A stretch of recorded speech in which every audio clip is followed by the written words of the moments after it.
Google awakening, you'll see many stories, many spiritual teachers born, many first-hand accounts of this incredible rush of liberation and freedom that comes with awakening, the awakening of consciousness from mind.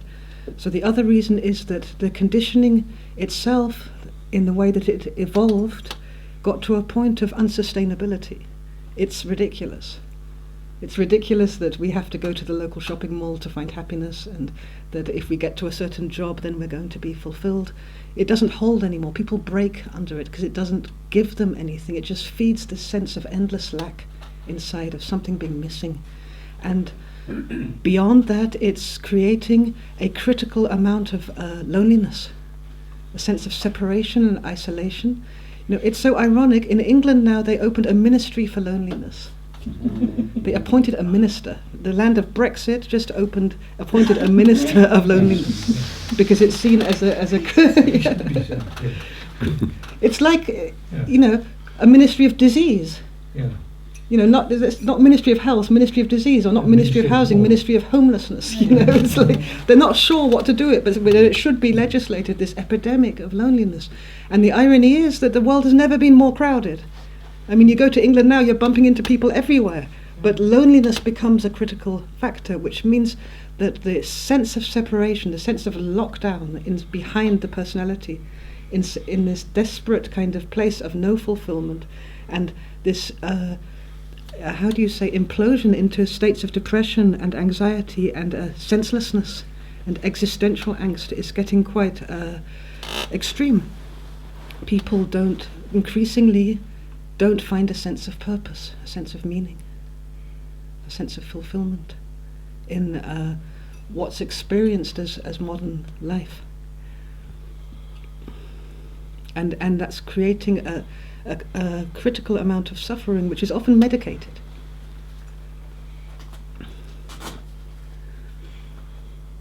Often what happens to people when they reach this layer of unsustainability in their personality, that it doesn't fit anymore, because life happens, and life involves death and loss and traumas, whether inherited or happening in real time. So what happens is that when the personality breaks, the light of consciousness shines through. So many people awaken to have a spiritual awakening, so-called spiritual awakening. It's a human awakening, it's a conscious awakening. That happens when the personality breaks. And this is kind of unfortunate, because then there's a mixture of trauma and breakage and anxiety and confusion together with this conscious awakening. And so psychology as it stands today and psychiatry will tend to go for the trauma. And they even call it now Depersonalization Syndrome when somebody is saying, "Hi, I witnessed my life and I feel like I'm nobody, nothing, and I'm more than my personality." And they've even created a syndrome for it and are coming with a medication to take that sense of alienation away, meaning to force a belonging into an area of conformity with the kind of crazy norms. Those people, if they're lucky enough to come into an enlightened therapy, and I don't mean enlightened Buddha, I mean a psychologist who has experienced conscious awakening themselves, who has respect for, no longer believes that consciousness is something random generated by the brain, but it's actually a source of healing and power, then that critical crisis in the personality can be the healing moment in which they become totally free and begin to find freedom in form. And if it goes the wrong way, they can end up sectioned in the mental hospital. So it's really an important time to start getting these ideas out of, first of all, the critical error in worldview that consciousness is kind of extra, a kind of byproduct of biology. This is the worldview that, we can study everything within science, but consciousness, it's the hard problem. We don't go there, we don't study it. But it's a belief. It's a belief that consciousness is separate, private, limited, and a function of the brain. There is no scientific evidence at all for this. At the same time, in psychology, totally depends on the healing power of consciousness. The whole millennia-long history of psychology depends on the principle that when you sit down with somebody and they give you attention and listen to you and share their problems, meaning you share consciousness, there's a healing effect. And you see this in every culture, whether it's Aboriginal culture or whether it's Indian culture or whether it's Freud or Jung or whatever form of therapy, it all depends on the healing power of consciousness. So this book is about giving that science of psychology its true place. The science of psychology is a science of the healing power of consciousness. So the title of the book is Nondual Therapy, The Psychology of Awakening. So the question comes like, what's awakening? What is this awakening? What are we awakening to? Or what's being awakened in our psychology? And a simple way to say that is that the layer of personality, our behaviors, our patterns, our moods, is awakening to our true nature. And our true nature is part of consciousness. It's how consciousness takes form collectively. So in a regular consulting room, if the client comes to peace, it's seen as a good byproduct. If there's love around, then not too much love, but a loving sense, it's seen as a good thing. Care is there, but it's not the main thing, to care for your client. Because if you care too much, you could get entangled, so you have to keep a bit of separation and distance. What we're doing in non-dual therapy is giving those qualities the first position, the highest priority. Its true nature is about peace. It's not a byproduct, it's the source of the personality. It's about love. Love is not a byproduct, it's not just an effect, it's the source of our personality. It's not separate. It's deeper than all of our jealousies and angers and entanglements and manipulations and strivings and longings. The love is deeper. It's behind that. Purity. It's deeper. It's deeper than our shame and our disgust. It's that which is able to experience shame or disgust. That which is able to experience shame has to be pure. So it's deeper.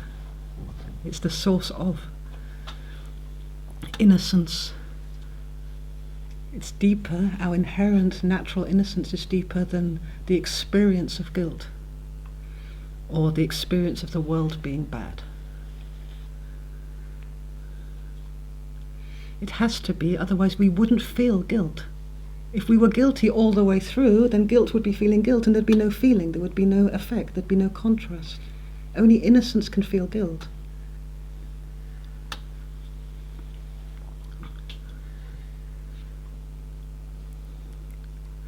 So these qualities are endless because they're basically a reflection of our language. And in the first place, it's the English language. Sorry about that. There is a company that's interested in translating it to Dutch, but when they saw the length of the book, they kind of went a bit quiet. So, but we're still hopeful that there'll be a translation. And the principle of it is that there's, in the first section, there is some kind of explanation of the worldview, including how science has evolved beyond our psychology. Meaning, scientifically, we know that consciousness is having an effect on matter.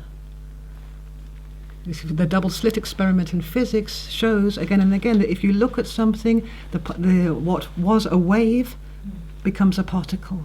It's called the observer participant. It's not that important, it's not gone into in great detail in the book, but that's one example of science proving something much more non-dual in approach than the regular psychological systems.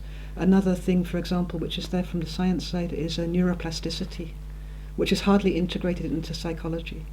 I've got my brain, I've got a limited amount of intelligence, and the intelligence comes from the brain, and that's how it is after the age of 13. It's a fixed thing. This is not true scientifically. It's been disproven. The brain is adapting all the time and opening, is extremely receptive and flexible. It can heal itself very rapidly, more rapidly than the hand. It can reprogram neural networks. And fundamentally, it's a receiver. So it doesn't need that many neural networks to receive impressions in and to come to wisdom. Another one is mirror neurons. Mirror neurons in the brain. The discovery, and these are discoveries in the past 10 years, means that if there is a certain emotion in somebody near you, you will start to experience that emotion as well. And it's the most simple thing, because if we really studied real nature, true nature of real nature, you will see that a dog watching you eat a piece of steak will start going, right? And swallowing, as you do. He's like in harmony. His mirror neurons are firing. He's experiencing eating the steak, even though the meat is in your mouth, not in his. That's mirror neurons working, but it's the same with emotions. And it's the same with qualities of being. Meaning, if a therapist is able to rest in peace, or is just able to simply really relax, the whole body and psyche of the client will also come to relaxation. Without it doesn't matter what's said. This is what's historically been called transmission in mystical. You transmit the experience from the teacher to the student, but actually it's mirror neurons. We vibrate in harmony with each other. So that's the first section. It kind of covers that and tries to show a little bit how these kind of therapies grew out of psychology, which in itself isn't a bad thing. It's like, yalla, let's evolve it. Let's open the discussion. The second section is not really to be read in order, because it's a bit like a medical dictionary, and if you read a medical dictionary, you'll think that you have every single disease that you read about. And then it can be kind of torturous. But it is useful because there's an index, so, the movement is something like this, like, I'm not feeling very happy right now, so let's have a look what's going on inside. There's something there. To softly go inside. What is it? What's the resonance here? Okay, it's boredom. So I'm suffering boredom. So let's look at boredom. Yeah. And then there's a chapter, with the contraction of boredom. That's a contraction of a spiral between boredom and addiction. Because when we're bored, we tend to go out and find a distraction on the outside to get that sense of vitality back again.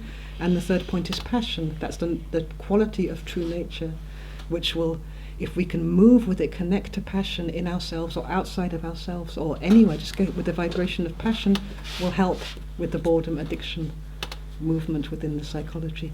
So it's a tool.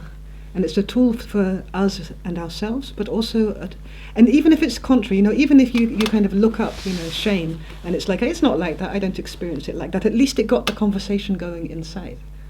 You know what I mean? It's like, because you have to go in to check, is it true?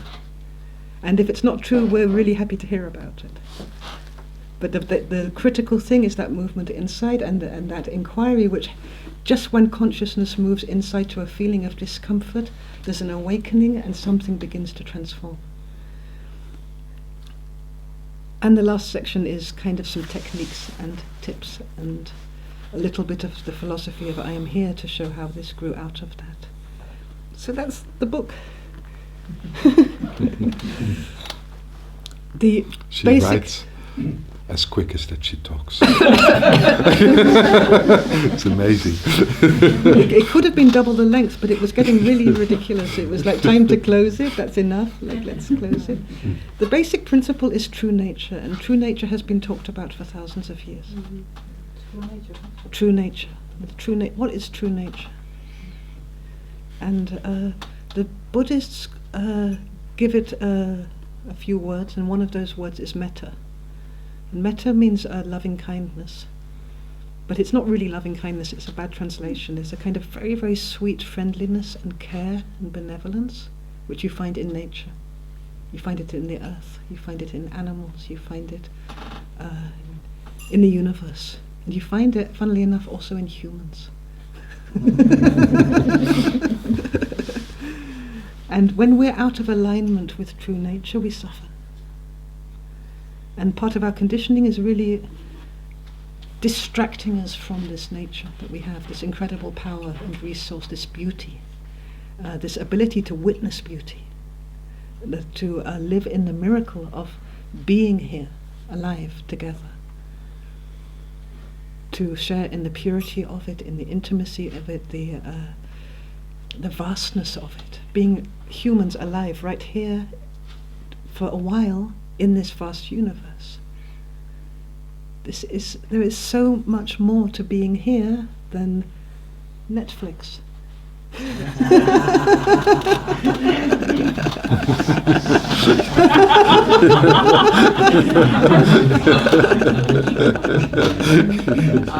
Not in min kvar.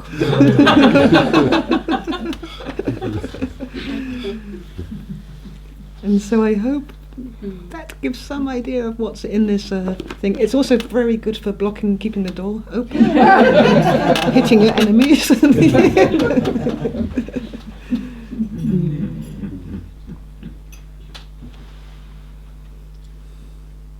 did you have in mind writing it? Who did I have in mind? Writing it, yeah? Funnily enough, I'm going to be really honest now. Oh. For the first time. Exactly. All honesty is lying and lying is honesty. That's chapter. I'm just dancing in duality.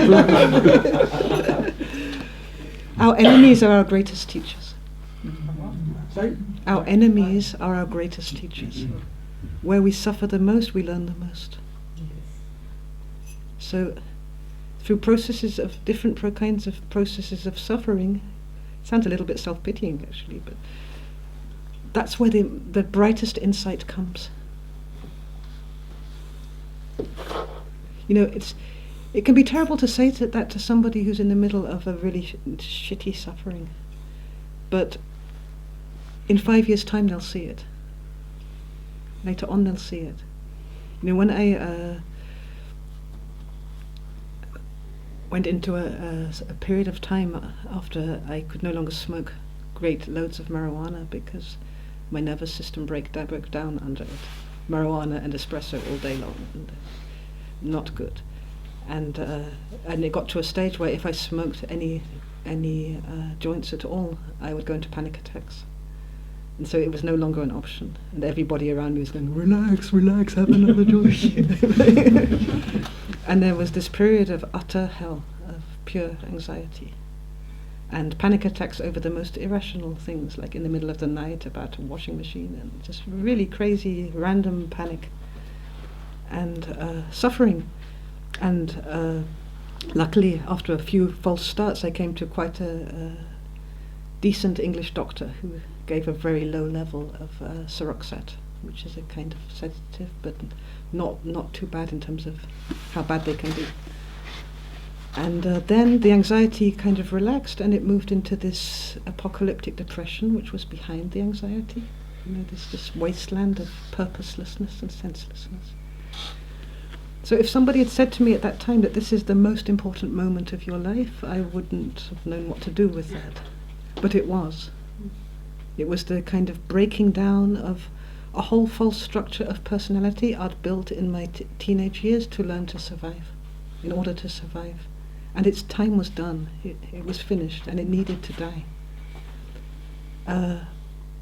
And something new and fresh and totally in a different direction was born out of that. I went from being an investigative journalist to reflexology and pursuing all kinds of healing modalities, just not to go back to that hell. Hypnotherapy to try and calm the mind. And that led me to Bart, eventually, which was some kind of a blessing.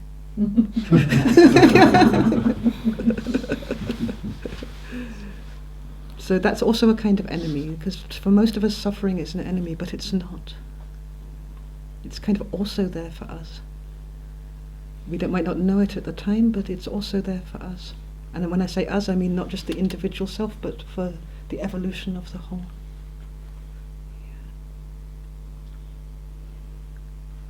Yeah. Nice question.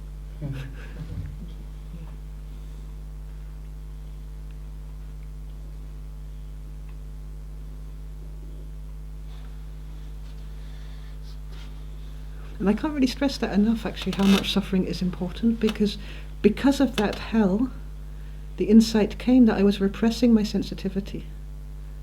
I wasn't giving it space. There was a whole kind of psychic aspect and a sensitive aspect which couldn't find space inside what I thought was how I had to live as a normal person to belong. And so I was repressing my sensitivity, and this was creating a lot of anxiety as well. I was drugging it as well. So that whole imbalance was a mess. And people who suffer a lot of fear, for example, they're sensitive people. They're psychics. It's sensitivity. How do we know we're alive? Because we sense stuff. So sensitive people are to be treasured, I think. And often they're condemned, or they condemn themselves as fearful. So in a way, it would be good to get rid of the whole word fear and call it sensitivity. What is the difference between the sensitivity you're speaking of and that which is caused by trauma? Well, trauma happened in the past. Yeah? Mm-hmm. Before it was a trauma, it was an action in real time in the past. And this created a charge of fear which wasn't able to release. So a person who's caught in a trauma right now will get suddenly very, very fearful about something which isn't actually a present moment threat. It's a legacy of the past. The fear which is released, therefore, would seem, in the eyes of everybody else in the room, to be completely irrational. If I suddenly start going into, it's like, okay, what the hell is she scared about? There's no lion in the room, there's no danger. Especially, and if it's inherited, then even the psychologists are going to send me out if it's an inherited trauma. So it's not relevant anymore, the fear. So at the one side, it's very hard to release it because it doesn't have the legitimization. You're not allowed to be afraid. On the other side, it's easier to release it because you're safe. The experience of fear itself, it's going to be the same. The shaking and everything, it's going to be the same, but it passes. It's a nervous response, it's a physical response. Even if the trauma happened 20 years ago, that voltage needs to release, and it will release through the feeling of fear at a certain stage, and a lot of other stuff as well, which will be locked inside the trauma. Yeah. But is there a difference between a basic kind of sensitivity in a human being and one who is traumatized, maybe born traumatized? I don't know what that's called. It is. Mm. We're all born traumatized. Mm. In the personality. Yeah. There's always difference. We're all completely and totally unique, and we'll all have sensitivities in certain areas, and less sensitivity in other areas. And often where we're most sensitive or most fearful or most contracted, that's where our strongest quality is. Or the strongest quality which is coming through to be mastered. Which is another reason why it's really good to allow our own suffering, to be curious about it, to look into it. Because of the quality which is caught in that. So for example, somebody who's got a strong contraction around guilt, strong guilt contraction, maybe because of something his grandmother did. But he was born with this contraction which would have a biochemical reflection of guilt, in his system. Part of his purpose here, in this life, in this moment, is to master the quality of innocence, to bring that innocence into the world, to understand totally how it works through guilt, through accusation, through the field of condemnation, because we're all condemning the world here. And to shine as innocence. And when he shines as innocence, this will give him incredible instant fulfillment, and to everybody around him. So this is partly why we're here, to bring those qualities into this world and to heal through them. That's true nature. The true nature is incredibly healing and powerful.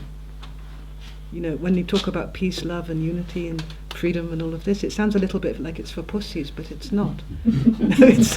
It's really powerful stuff. Purity, for example, it's not for little children and innocent, vulnerable flowers. It's purity. So what happens to any substance when it's pure? Pure alcohol. purity is so powerful as a quality. It's so powerful that when we allow it energetically, we need to move with a lot of softness, because it can be shocking. It can break personalities, the power of purity. We are so much more powerful and rich and abundant than we have any idea in our minds.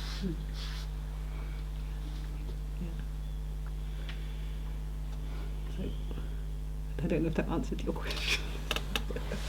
I think so. I don't think, but I feel it's I don't have a question anymore. So something like fear, for example, that's universal, and we'll all experience fear. You know, there are these teachers who'll say, you'll get free of fear if you follow my way. So me and Bart, we say, you know, you're always going to have this fear. The fear is always here. It's human. It's part of the transformation process. When a cell is breaking open, there's this moment of fear before it splits. You know, fear is something that moves through us in freedom as part of our sensitivity of living. Fear and bliss and birth and death in each moment. It's a flow.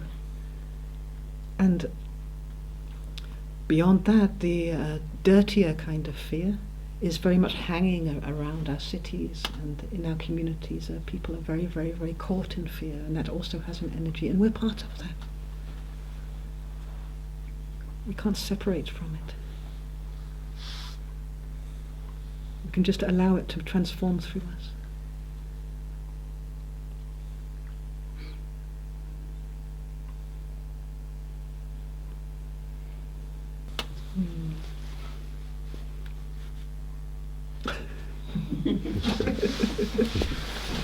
And what about art?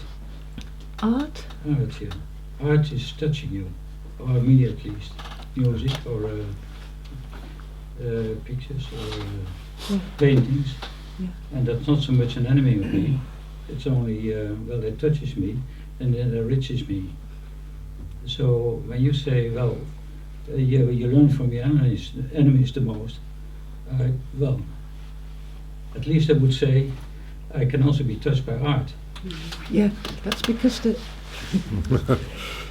know, sometimes the quality is just mastered. So the quality of beauty is just free.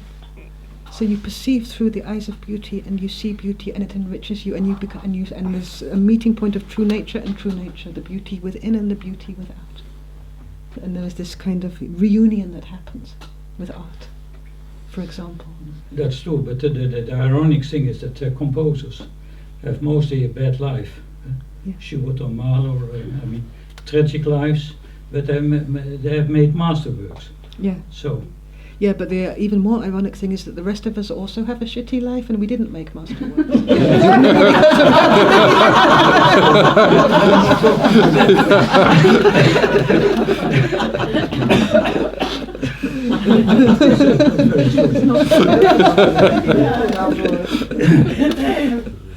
But still, the question stands. Yeah, so it's an evolution that's happening, and part of evolution is suffering. And it's not that all the qualities of true nature are utterly and totally, according to where we're coming from, complete. They're infinite, abundant, they're endless. The trouble begins in expressing it into the world. So for a musician, somebody who's got a very, very strong quality connection to music, for example, meaning they can hear the music of the universe. The listening ability is so refined that they can hear the music of creation. Even to begin expressing music down here with a piano and with notes and with some teacher from an academy is a kind of torture. But that's what gives them fulfillment.